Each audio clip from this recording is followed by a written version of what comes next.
गुल्ली बुल्ली और शॉन बाबा और रॉड के साथ में बाबा के गांव में आए हैं। इस गांव का नाम शांतिपुर है और ये सभी लोग एक पेड़ के नीचे बैठकर आराम कर रहे होते हैं। बुल्ली कहता है, बाबा आपका गांव तो काफी अच्छा है, लेकिन मुझे इस ऊंट के बारे में बताइए, क्या ये ऊंट आपका है? बाबा कहते हैं, ये ऊंट हमारे गांव के प्रधान का है बुल्ली। रॉड कहता है, आपके गांव के लोग काफी अच्छे हैं बाबा, यहाँ के लोगों ने हमें बहुत सारा खाना दिया, पेट एकदम भर सा गया है। तभी इन लोगों को किसी की डरावनी चीख सुनाई देती है। गुल्ली कहता है, ये आवाज किसकी थी, हमें चलकर देखना चाहिए। और गुल्ली बुल्ली, शॉन, बाबा और रॉड उस आवाज की तरफ भागते हैं। वहां ये लोग देखते हैं कि एक मॉन्स्टर किसी को लेकर भाग रहा होता है और वहां पर एक आदमी रो रहा होता है। गुल्ली बुल्ली, शॉन, बाबा और रॉड उस आदमी के पास आते हैं और ये आदमी इस गांव का प्रधान ही है। बाबा कहते हैं, क्या हुआ, वो किसे लेकर गया आखिर? गुल्ली कहता, वो मीरा थी बाबा, ये क्या हो रहा है, मीरा को कहाँ ले गया कोई? वो प्रधान कहता है, मीरा मेरी बेटी है, वो मॉन्स्टर अचानक से आया और मीरा को लेकर भाग गया। ये सुनकर बाबा बहुत गुस्सा हो जाते हैं। तभी बाबा वहां पर कुछ फुटप्रिंट्स देखते हैं और बाबा समझ जाते हैं कि ये किसका काम है। बाबा कहते हैं, ये तो धूमकेतु का निशान है। धूमकेतु एक पुराना राक्षस है जो कई साल पहले बंद कर दिया गया था।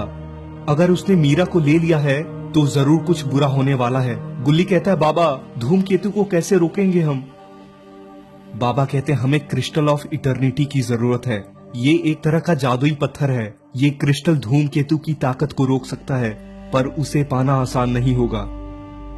शॉन कहता है, बाबा इस क्रिस्टल में ऐसा क्या है जो इस मॉन्स्टर को रोक सकता है?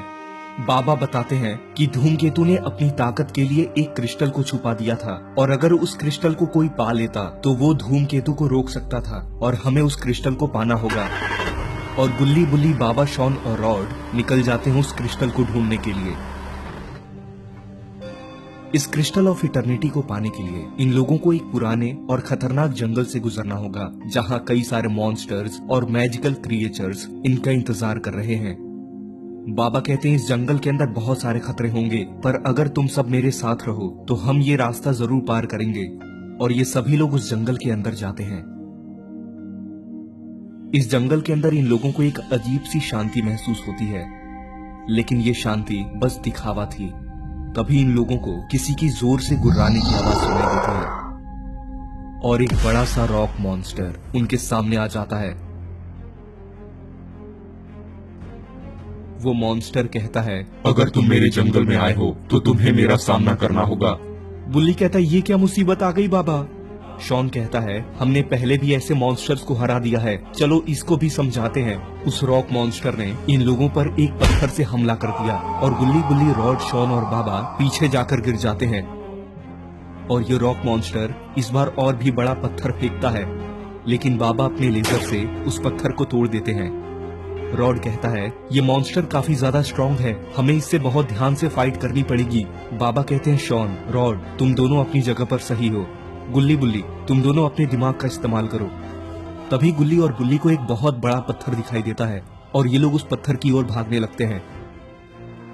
और इधर बाबा और रॉड उस मॉन्स्टर के सामने आ चुके हैं। बाबा अपनी लेजर से उस मॉन्स्टर को मारने की कोशिश करते हैं, लेकिन बाबा का लेजर इस पर काम ही नहीं कर रहा है। तभी रॉड अपनी शक्तियों से एक बड़ा सा आइस बनाता है और उस मॉन्स्टर पर फेंक देता है, लेकिन वो रॉक मॉन्स्टर एक रॉक से उस बर्फ को तोड़ देता है। शॉन कहता है, बाबा आपकी शक्तियां और रॉड की शक्तियां इस पर काम नहीं कर रही हैं। मुझे लगता है इस रॉक मॉन्स्टर को पत्थरों से ही मारा जा सकता है। और गुल्ली और बुल्ली उस बड़े से स्टोन को उस मॉन्स्टर के ऊपर फेंक देते हैं और वो रॉक मॉन्स्टर उस बड़े से पत्थर के नीचे आकर मारा जाता है। शॉन कहता है, देखा आपने बाबा, गुल्ली और बुल्ली ने कमाल कर दिया।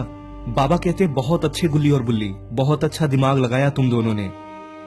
और ये लोग वहां से आगे बढ़ते हुए एक ब्रिज के पास आ जाते हैं और ये ब्रिज पत्थरों का बना हुआ है और इस ब्रिज के नीचे उबलता हुआ लावा है। और तभी उस ब्रिज के ऊपर एक अजीब सा क्रिएचर आ जाता है और इसकी आंखें लाल हैं। किसी की हिम्मत नहीं जो इस ब्रिज को पार करे, तुम लोग मेरे शिकार बनोगे।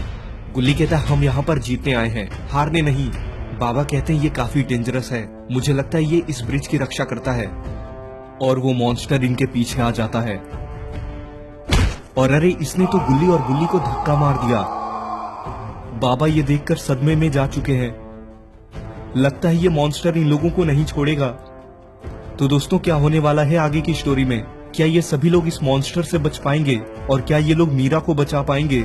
ये जानने के लिए आपको देखना होगा इस कहानी का पार्ट 2 देखने के लिए इस वीडियो के नीचे पार्ट 2 कमेंट करें और वीडियो को लाइक करने के बाद चैनल को सब्सक्राइब भी कर लें और साथ ही नोटिफिकेशन बेल को भी दबा दें ताकि जैसे ही मैं इसका नेक्स्ट पार्ट अपलोड करूं तो आप उसको सबसे पहले देख सकें।